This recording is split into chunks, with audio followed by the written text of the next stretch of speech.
तो सर ये सारी चीज़ें थी, तो मेरा शोध था पानी पे, और पानी को लेके मैंने एक प्रोडक्ट बनाया UB103। और क्योंकि इस पर 2.5-3 लाख की जापान आ रहा है, कोरिया आ रहा है, चाइना आ रहा है, जो भी आ रहा है, इसमें बड़ा हैवी कॉस्ट उनका है, नो डाउट होगा, क्योंकि वो चीज़ बाहर से आ रही तो कॉस्टली तो होगी, लेकिन वो चीज़ का निर्माण हम यहाँ अगर करते हैं तो काफ़ी खर्चे बचते हैं, क्योंकि एक्सपोर्ट इम्पोर्ट का बहुत बड़ा पैसा लगता है, कई तरह के टैक्सेस लगते हैं। तो वो चीज़ मैंने यहाँ निर्माण की, उसकी कॉस्ट डिडक्ट की, काफ़ी रीजनेबल कॉस्ट में मात्र 37,900 में मैंने मशीन बनाई, और वो भी यूनिवर्सल लॉ से बनाई। मतलब एक जो प्रकृति ने जिस तरीके से हमको पानी देने की व्यवस्था बना के रखी है, वही व्यवस्था मैंने मेरे मशीन के अंदर बनाई कि बारिश होती है, जमीन मिलती है। आरओ का पानी बड़े TDS को घटाता है, क्योंकि जो लवण, क्योंकि आरओ का पानी बारिश के पानी में वापिस से भी कन्वर्ट करता है। जो पानी कुदरत ने आसमान से गिराया वो डिस्टिल वाटर दिया है, उसका 8-10 TDS से ज़्यादा TDS आता नहीं, वो भी पोल्यूशन का आता है, लेकिन ज़मीन के लवणों को वो जब अपने में घोलता है तो उसका TDS की मात्रा बढ़ जाती है। अब विडम्बना ये है कि ज़मीन अच्छी नहीं है, क्योंकि हर जगह यूरिया पड़ा है, हर जगह केमिकल पड़ा है, हर घर के बाथरूम में केमिकल्स, शैम्पू का भरमार उपयोग हो रहा है, तो सारा पानी बारिश के दिनों के अंदर इकट्ठा होकर लेक झील में चला जाता है, वो सारे केमिकल वापस रिपीट हमको पीने में आते हैं, तो उससे बारिश के दिनों में बीमारियों की संख्या बढ़ जाती है, बीमार लोग ज़्यादा हो जाते हैं, लीवर को लेकर ज़्यादा बीमारी होती है, क्योंकि लीवर ही आपके केमिकल से लड़ता है। दूसरा तो बाद में नंबर आएगा, पहले नंबर लीवर का आएगा, वही केमिकल को बाईपास करेगा लेट्रिन से, पेशाब से, वोमिट से, आपकी फूड पॉइजन हो जाती है, आपको वोमिट करना, लूज मोशन हो जाता है, तो वो बाहर निकालने में वो रात दिन लगा रहेगा, वो थक जाता है, तो वो टाइफाइड में कन्वर्ट होता है। लेकिन वो पानी बदौलत बनती है कि बॉडी में 72% पानी है, और वो पानी ही अगर इस तरीके का केमिकल युक्त गया या इस तरीके का गया तो आप अनडाइजेस्ट बीमार से महसूस करने लग जाओगे, क्योंकि बॉडी का मेन संचालन 72% बॉडी में पानी है, 12% भोजन है, वो भी है जो कच्चा, जो पका नहीं, जो पक गया वो तो लाश है, टेलेस्टोन और फेट के अलावा कुछ मिलना नहीं उससे आपको। जो कच्चा है वो कच्चा ही आपको जिंदा मिनरल्स देगा, जो खुद सेल्फ ड्राइविंग करते हैं, आपको सेलुलर बेस पे पहुंचाते हैं, और 4% सूरज की रोशनी है। बिना विटामिन D3 के आपका बॉडी D2 कनेक्ट नहीं होगा तो D नहीं बनेगा, D नहीं बनेगा तो कैल्शियम का मेटाबॉलिज्म नहीं होगा, और कैल्शियम का मेटाबॉलिज्म नहीं होगा तो मैग्नीशियम का नंबर तब आएगा जब कैल्शियम होगा। ये दो ही लीडर मैन आपकी बॉडी के अंदर, जो आपकी फीलिंग सिस्टम को मैग्नीशियम, आपकी हार्ट को, आपकी मतलब कहाँ उसका अपना रोल है, आपकी मांसपेशियों में जो दर्द अनावश्यक है, कम उम्र में आने लग गया है, मैग्नीशियम नहीं है, क्योंकि आरओ का पानी पी रहे हैं, उसमें कैल्शियम भी नहीं है। चलो आपने कैल्शियम मैग्नीशियम फल फ्रूट से खा लिया या कुछ आयुर्वेद से ले लिया, आप कहीं से भी ले लिया, लेकिन आप सूरज की रोशनी में नहीं बैठते, तो खाया हुआ भी कोई काम का नहीं है। आधा घंटा सुबह, आधा घंटा शाम का, गुड मॉर्निंग और गुड सूर्यास्त के समय आपकी बॉडी पे सूर्य की रोशनी जाएगी, तो ही आपका कैल्शियम अपग्रेड होगा, यूजेबल होगा और कन्फर्म होगा। तो मैग्नीशियम होगा तो बाकी की सभी चीज़ें आपकी कन्फर्मेशन होगी, तो आपकी बॉडी में किसी भी चीज़ की कमी और किसी चीज़ की अधिकता ही आपकी तकलीफ है। तो अभी तो अधिकता की तो बात नहीं कर रहे हैं, लेकिन कमी की बात कर रहे हैं। और आरओ सारे उस जमीन से लिए हुए सारे मिनरल्स को आउट कर देता है। Leader of the body toxins के साथ में, हैवी मेटल्स के साथ में, फ्लोराइड और इस टाइप के हार्डनेस के साथ में आपकी calcium, magnesium, potassium, sodium, iron जो भी आपकी जमीन में पड़ा था वो भी बाहर निकल गया। जो 72% भोजन है वही अगर आपका अधूरा है, अच्छा 7 pH का पानी आपने मशीन में डाला और आरओ ने पानी के pH को घटा दिया, क्योंकि उसमें एल्कलिनिटी बाहर आ गई, तो नो डाउट 6 pH 5.5 pH आपका पानी रह गया, पानी आपका एसिडिक हो गया। आपके ब्लड को पतला पानी करता है, लेकिन एसिडिक पानी ब्लड को गाढ़ा करेगा, वो उतने अनुपात में पतला नहीं कर पाएगा जितने अनुपात में उसको पतला होना चाहिए। तो किडनी को लोड पड़ना स्वाभाविक है, ब्लड प्रेशर हैवी होने से तो बीपी की गोलियां आप ब्लड पतला करने के लिए खाओगे। लेकिन अगर एल्कलाइन पानी उसमें जाता है, क्योंकि आपका ब्लड खुद अपने आप में एल्कलाइन है, 7.35 to 7.45 के बीच में उसका pH है, तो उसको उतना ही pH का तो कम से कम पानी चाहिए, या उससे थोड़ा 8.5 का भी होता है, तो ब्लड को पतला वो दुगनी अवस्था में। जब ब्लड पतला होगा तो आपकी ब्रेन में, आपके हार्ट में बाल जैसी जो नसें है उसमें भी आसानी से जा सकता है। तो ब्रेन हेमरेज, हार्ट फेल होने के रीजन ये कि ब्लड पतला होता है, क्योंकि एसिडिक बॉडी आपकी 72% खान पीन से, पानी आपने लिया एसिडिक, चाय आपने पी, कॉफ़ी आपने पी, है ना, पिज़्ज़ा, बर्गर, पता नहीं कितने आपने कढ़ाई के अंदर तल के खाए, वो सारा खाना एसिडिक था, भोजन आप एसिडिक, पानी एसिडिक, दूध आपने देखी नहीं, तो होगा क्या? कौन इलाज करेगा? कोई इलाज नहीं है। आपका पीएच डिस्टर्ब हो चुका है, जब क्रॉनिक आपकी एसिडिटी रहेगी तो बट नेचुरल है कि आपको बीमारियों का घर बनता जाएगा। और जो भी आप दवा से अगर उसको ठीक करने की कोशिश कर रहे हैं तो आप भ्रमितता में रह रहे हैं। आप कुछ समय के लिए मतलब एक कहते हैं ना कि बेहोश का इंजेक्शन लगा दो तो आपको होश ही नहीं आ रहा, तो उस प्रकार का आपका वो पार्ट उस जगह पे वो अपना आपके ब्रेन को रिलैक्सेशन में दे रखा, लेकिन 100% वहाँ काम कुछ नहीं हुआ। फिर एक चीज़ का रिलैक्सेशन हुआ, दूसरी डिजीज सामने आएगी, दूसरी का किया, तीसरी डिजीज आएगी, चौथी का किया, पांचवी डिजीज की संख्या, दवाइयों की संख्या बढ़ती जाएगी। आपकी बॉडी का मैकेनिज्म अपने आप में हताश हो चुका है। उसको मोटिवेट करना है, उसको चाहिए मोटिवेशन में एक हेल्दी वाटर 72%, बहुत मतलब सबसे दुनिया का सस्ता अगर कोई टॉपिक अगर हम लेते हैं, दुनिया का सबसे महंगा टॉपिक लेते हैं तो पानी। भोजन तो फिर भी उससे सस्ता मिलेगा आपको, और वो जो कच्चा है, लोग कहते हैं जी अभी आम इतने रुपए किलो, सेब 200 रुपये किलो। अरे मैं ये कहता हूँ अब 200-250 रुपये किलो में मत जाओ, आप उनकी पत्तियाँ तोड़ तोड़ के खा लो। आम की पत्तियाँ तोड़े, अमरूद की पत्तियाँ तोड़े, आपके अनार की पत्तियाँ तोड़े और पान की तरह चबा लें, ये हो गया आपका 12%। और फिर जो मर्जी आपको जो भी आपका जो भी नेचर है, जो भी आपका खाना घर में जो ट्रेडिशनल बनता है, आप उसके बाद में उसको खा लीजिए और पानी आप एल्कलाइन पी लीजिए। एल्कलाइन का ये नहीं मतलब, एल्कलाइन तो कई आयोनाइजर मशीन भी बनाती है, कई सिंथेटिक प्रोसेस से भी एल्कलाइन बनाया जा सकता है, लेकिन वो आपके लीवर को एक्सेप्ट नहीं है। अप्राकृतिक तरीका आपका बॉडी ब्रेन एक्सेप्ट कर सकता है, आपका लीवर बिल्कुल एक्सेप्ट नहीं करेगा। और आप फिर भी अगर करवा रहे हो तो आप टाइम बर्बाद कर रहे हो। जो नॉर्मली जो चल रहा है उसी पे रहो, आप मत चेंज हो जाइए। आप आपका दिमाग लगाइए कि नेचर ने आपको डेवलप किया है, तो आपके अंदर उतनी नेचर है जितनी कुदरत में पड़ी है, उसका बैलेंस डिस्टर्ब कर दिया। आज आप एप्पल खा रहे हो, आज आप अनार खा रहे हो, तो उसमें कैल्शियम मैग्नीशियम कहाँ का है? पृथ्वी तत्व आपने खाए, पृथ्वी तत्व भोजन से खाए, पृथ्वी तत्व पानी से आपने बॉडी में डाला, पृथ्वी डाली आपने। जितना कुदरत में पृथ्वी है उतने आपके शरीर में पृथ्वी बैलेंस होगा तो आप स्वस्थ होंगे। आपने पृथ्वी तत्व डाला कुछ भी नहीं, पानी से आरों से गया नहीं, फल फ्रूट खाए नहीं, और खाया क्या? वही पकौड़े, वही पिज्जा, वही बर्गर, जिसमें कुछ नाम मात्र पृथ्वी तत्व नहीं है। तो बैलेंस तो खत्म कर दिया ये। जब तक आप बैलेंस नहीं करेंगे, अब आपके शरीर में 72% पानी है तो बाहर नेचर में भी 72% पानी है। परसेंटेज बरोबर है, हर चीज़ का परसेंटेज बरोबर है, तो इस परसेंटेज को हमने डिस्टर्ब कर दिया। जब तक आप उसको देखो, अब इसमें कौन सा रॉकेट साइंस है सर? पानी जैसे आप रोज पीते हो, थोड़ा सा फोकस करके आप जैसा पानी होना चाहिए वैसा आप।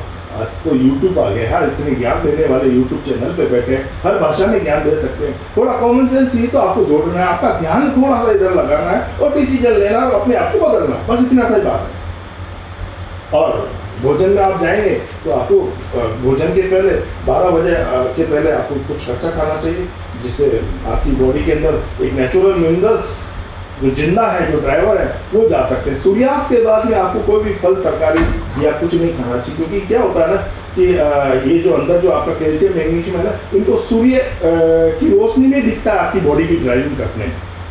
आप अंधेरे में खाएंगे तो इनको दिखता कुछ नहीं है, वो वहीं पड़े रहते हैं, जहाँ गए वहाँ टक्कर खा के वहीं गिर गए, वहीं पड़े, क्योंकि आप गाड़ी रोशनी से चला सकते हो ना, अंधेरे में कैसे गाड़ी चलाओगे? तो वैसे उनकी गाड़ी चलती नहीं है। इसलिए सूर्य रात के टाइम में या 8 बजे बाद के टाइम में तरकारी, ये हरी सब्जियाँ जो कच्ची है, जो फल फ्रूट है, वो नहीं खाने चाहिए। उनका टाइमिंग मॉर्निंग का होता है। शाम को आपका एसिडिक भोजन चल सकता है, लेकिन सुबह आपका पूरा बॉडी एल्कलाइन होना चाहिए। पूरा दिन भर आपका बॉडी एसिड का निर्माण करने में लग चुका होता है, पूरी रात आपका एसिड बॉडी निचोड़ रही होती है, तो सुबह उठते ही आपका यूरिन और आपका स्टूल सारा एसिडिक फॉर्म में बॉडी छोड़ रही होती है। उस वक्त आपकी बॉडी न्यूट्रलाइज होने के लिए डिमांड करती है एल्कलिनिटी को, तो वो आप पानी के थ्रू आप दे सकते हैं। गर्म पानी सुबह सुबह हम पीते हैं, या नॉर्मली पानी पीने के लिए सजेशन दिया जाता है कि सुबह उठते ही आपको पानी पीना चाहिए। क्यों पीना चाहिए? क्योंकि बॉडी न्यूट्रल हो जाए, अंदर से एसिड न्यूट्रल हो जाए और यूरिन उसको बाहर निकाल, आपकी बॉडी का एक बैलेंस बन जाए और आपको एक खुशनुमा एक बॉडी में एक मोटिवेशनल आ जाए, और आप अपने जीवन के चक्र के उस कार्य की एक शुरुआत एक अच्छे से मूड में करें। जब बॉडी अच्छे मूड में होगी तो आपका ब्रेन का मूड अच्छा होगा, आपकी कार्य करने की गुणवत्ता में एक अच्छा प्रभाव पड़ेगा। लेकिन चूंकि पेट में तो गैस भरी पड़ी है, एक बार तो फ्रेश होकर आ गए फिर भी वो गड़बड़ कर रहा है, फिर दोबारा जाने की इच्छा हो रही है, फिर पता नहीं बाहर निकले फिर गड़बड़ कर जाए। तो ये जो डर है, जो फोबिया आपकी ड्राइविंग का कि कहीं गाड़ी में पेट्रोल खत्म हो गया तो गाड़ी वहीं रुकी, तो इस डर से आप आपकी क्वालिटी को 100% नहीं कर पाएंगे। तो पहले तो आप 100% के लिए व्यवस्था करिए और उसके बाद में जीवन का जो 100% है उसका आप खड़े हो जाइए। इतना ही कॉमन सेंस है जिसमें पानी अपन ने पार्ट लिया है और 72% अगर 100 में से 72 नंबर आप लाते हैं तो 100 में से 72 नंबर वाला फर्स्ट डिवीजन लिक्विड पास होने वाला है। और नियम से 4% सूरज की रोशनी फ्री मिलती है, उसके पैसे लगते ही नहीं, और वैसे ही बैठना चाहिए आपको, क्योंकि उसके बिना तो आपकी पूरी दुनिया खत्म हो जाएगी। तो वो 4%, और कभी कभार ऐसा करिए कि 12% वाला भी कभी आने दीजिएगा। सीजनेबल फूड आप भी खाए, बच्चे भी खाए, परिवार सभी खाए, आने चाहिए, इसमें खर्चा होना चाहिए। आदमी 10,000 रुपये डीजल में खर्च कर देता, लेकिन खुद के लिए 50 रुपये खर्च नहीं करता।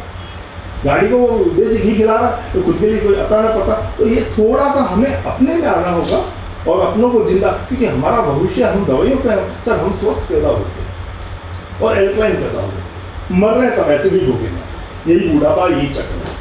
अगर हम एल्कलाइन कितने लंबे टाइम तक बैलेंस में रह सकते हैं, ये आपकी जवानी है, ये आपका ग्लो है। आपने उस वृद्धावस्था की स्पीड को स्लो कर दिया, रोकने की ताकत किसी ने नहीं दी उसको, लेकिन उसकी स्पीड को स्लो करने की ताकत आपके हाथ में दी, उसको बढ़ाने की स्पीड से बढ़ाने की ताकत आपके हाथ में दी। आप बुढ़ापे की स्पीड को बढ़ा रहे हैं या उसको धीमा कर रहे हैं। तो अगर बढ़ा रहे हैं इसका मतलब आप एसिडिक प्रॉपर्टी बॉडी में डाल रहे हैं, और एसिडिक प्रॉपर्टी आपकी वृद्धावस्था की स्पीड को तेज करती है और बीमारियों को घर होता है, और एल्कलाइन प्रॉपर्टी आपकी वृद्धावस्था की स्पीड को डाउन करती है और आपको लंबी उम्र तक जवान। इसलिए तो आज ग्लेशियर पे जाओ, उनके चेहरे देखो, उनके जमजम हंसा वैली के लोगों की 125 साल की लाइफ अभी भी देखने को मिलेगी, अभी भी। और 70 साल का व्यक्ति का ग्लो देखो आप, जवान सा दिखेगा, और यहाँ 70 साल का व्यक्ति को राम सा होने की तैयारी हो रही है। तो उसका कारण क्या है? पानी। आज ग्लेशियर पे सारे ऋषि मुनि वहीं जाके साधना क्यों करते? हमारे यहाँ तो नहीं करते, वहाँ जाके बरसों तक करते। क्यों? क्योंकि एक बार अगर पानी पी लिया ना आपने तो 5 घंटे भूख नहीं लगेगी आपको। वो भोजन है आपका। आप क्या सोचते हैं? पानी वैसे ही पी लिया। पानी को पूरा बॉडी को, जैसा आप खाना खाते हो, दूसरी चीज़ें खाते हो, उसको जितना अंदर के पार्ट को जितना वक्त लगता है ना, उतना डाइजेशन के लिए पानी को भी वक्त देना पड़ता है। इसलिए भोजन और पानी में आधा 1-1 घंटे का टाइम दिया जाता है। ये दोनों को एक साथ मत डालो आप, क्योंकि उसका सफ़र अलग है, उसका सफ़र अलग है। पानी सीधा जाएगा, सीधा आपके ब्लड में एंट्री करेगा, उसको स्टोमक में जाने की जरूरत नहीं है। लेकिन जो आप भोजन खाओगे उसको स्टोमक में जाने की जरूरत है। इसलिए दोनों को एक साथ मत रख लो आप। उसका रास्ता अलग है, इसका रास्ता अलग है, इन दोनों को अलग अलग। एक ही पटरी में 2 ट्रेनें कैसे चलेगी आपकी? अगर एक गाड़ी आगे खड़ी है तो आपकी पीछे वाली गाड़ी वही रुक जाएगी। जो रुक गई वो सड़ गई, वो मर गई, उसने उल्टी गिनती करना शुरू कर दिया। क्योंकि किसी भी चीज़ का पेशेंस लेवल नहीं होता, आपका ही नहीं है तो उसका अंदर के सिस्टम का पेशेंस कैसे होगा? तो एक चीज़ का बाईपास, जिसको जो जाना है तो उसको जाने दें आप, और उसके बाद जिसका धर्म बनता है उसका सिंगल आप ऑन कीजिए। तब तक गाड़ी को अंदर मत डालिए, बाहर ही ब्रेकआउट कीजिए उसको। आप अंदर डालने के बाद में फिर अंदर का सिस्टम डिस्टर्ब होता है। तो ऐसे ही फल फ्रूट के अंदर आता है। फल फ्रूट को स्टमक की जरूरत नहीं है। फल फ्रूट सीधा ब्लड और सीधा कोशिकाओं का भोजन बनता है। उसको स्टोमक, क्योंकि वो उसमें खुद में साइट्रिक एसिड है ना, स्टोमक में है क्या? HCl हाइड्रोक्लोराइड है ना, जिसको आपने ऐसा खाना बॉडी में डाला, बॉडी ने रीड किया ये खाना को पचाना जरूरी है, तो वो वापस HCl उसमें घुलता है, उसको गलाता है, और गलने के बाद में कंफर्म करता है। फिर आगे लीवर उसके साथ सपोर्टिंग अपने हार्मोन डालता है, केमिकल रिएक्ट करता है, फिर वो इंसुलिन अपना उसमें इंसुलिन डालता, फिर वो ऊर्जा में, फिजिक्स में वो कन्वर्ट होता, फिर आके उसका नींबू निचोड़ता है। पूरे निचोड़ के जो रस तैयार होता है वो रस सीधा किडनी को मिलता है। किडनी का कनेक्शन और ब्लड वायु का कनेक्शन और आँत का कनेक्शन एक ही जगह। इधर से आँत ने डाला, बड़ी आँत ने, और इधर से किडनी ने फिल्टर किया और इधर ब्लड के अंदर घुसेड़ दिया, और ब्लड में जितना टॉक्सिन था उसको फिल्टर किया और यूरिन से आउट कर दिया। ये आपका बॉडी का प्रोसेस है। और आपकी कोशिकाएं, आपकी शरीरनाथ की जगह जगह बैठिए, पूरे ब्रह्मांड के, पूरे शरीर के अंदर बैठिए, वहाँ तक पहुँचाने का ट्रांसपोर्टेशन का काम आपका ब्लड करता है, और ब्लड में 80% पानी है। उसकी वजह से वो चलता है, क्योंकि जो ड्राइवर है जो वो पानी है, वही ट्रांसपोर्टेशन है। उसी में आपका कोरियर गया है। आपने कोई सामान जयपुर भेजना है या दिल्ली भेजना है तो कोरियर वाला कौन है? तो ट्रांसपोर्टेशन ऑन द रोड पर कौन चलेगा? वो वाटर चलेगा। वो ब्लड को पतला करके उसकी रफ्तार को बढ़ाएगा, तो आपका ट्रांसपोर्टेशन प्रॉब्लम है। वाटर कौन सा, एसिडिक या एल्कलाइन? कि जी एसिडिक, तो वही रुक जाएगा, स्टेशन उसकी स्पीड धीमी हो जाएगी। फिर बॉडी को लोड पड़ेगा, टाइम पे कोरियर नहीं आया, टाइम पे कोरियर है, वो आपकी कोशिकाओं तक तो पहुंचा ही नहीं। 98% आपके सेल्स में पानी है सर, 98%। आपके ब्रेन में 80% पानी है, आपकी हड्डियों में 22% पानी है, आपके दांत में 10% पानी है। कहाँ पानी नहीं पता। जब पानी आपका ट्रांसपोर्टेशन है, उसको अगर आप निकाल दो तो व्यक्ति तो सूख के काटा हो जाएगा, सूख जाएगा, तड़क जाएगा, पापड़ हो जाएगा। तो उसमें जो नमीता रहती है, उसमें जो लचक रहती है, उसमें जो जिंदादिली रहती है, वो पानी तो मेंटेन करता है। आज डिहाइड्रेशन है क्या? वही तो है कि पानी नहीं है, पानी पी रहा है, रोज पी रहा है, लेकिन फिर भी प्यासा है, उसकी मीठी नहीं है, क्योंकि कोशिकाओं तक पानी पहुंचा ही नहीं, क्योंकि उसने पानी मोटा किया। और पानी का भी अपना एक मॉलिक्यूल स्ट्रक्चर होता है। जो अभी आप पानी पी रहे हैं, जो भी आप पी रहे हैं, चाहे वो एक जी का पी रहे हैं, चाहे आरओ का पी रहे हैं, तो 15 से 20 मॉलिक्यूल बन के एक क्लस्टर बनाता है, और वो क्लस्टर बड़ा लार्ज साइज का है। और आपकी सेल्स का जो हॉल, जो छिद्र है, जो उसकी मेम्ब्रेन है, उसके अंदर वो घुसता ही नहीं, उसके बाहर ही खड़ा है। एक हाथी आपके दरवाजे में कैसे घुसेगा? वहाँ तो बकरी घुसेगी ना, लेकिन हमने उसको हाथी बना रखा है, वो अंदर जा ही नहीं रहा है। हालांकि बॉडी आयोनाइजर है आपका, बॉडी काम करती है, अंदर से तोड़ने का काम करती है, लेकिन सारे काम यार आप बड़े बड़े पत्थर भेज रहे हो आप उसको, बॉडी को तो रिलैक्स दो आप पहले, वो कितना तोड़ेगी? तो जितना आपने पानी लिया 100% और काम आया 10%, 90% पेशाब में बाहर निकल गया, और चलो बाहर निकल गया अलग, लेकिन भेजा क्या एसिडिक, तो उसने अंदर की प्रॉपर्टी को और अपने में लेके बाहर आ गया। क्योंकि बॉडी तो पीएच बढ़ाएगी, क्योंकि बॉडी तो 7.5 पीएच का मेंटेन रखेगी। ब्लड तो आपका इतने मेंटेन में नहीं रहेगा, तो ब्लड गाढ़ा हो जाएगा, तो ब्रेन में जाएगा नहीं, हार्ट में जाएगा नहीं, मर जाएगा आदमी। रेस्पॉन्सिबिलिटी ब्लड की बन जाती है, ब्रेन की बन जाती है, लीवर की बन जाती है, करेगा अचानक आपातकालीन परिस्थितियाँ खड़ी हो जाती है, हाथों हाथ हापाथापी लगती है।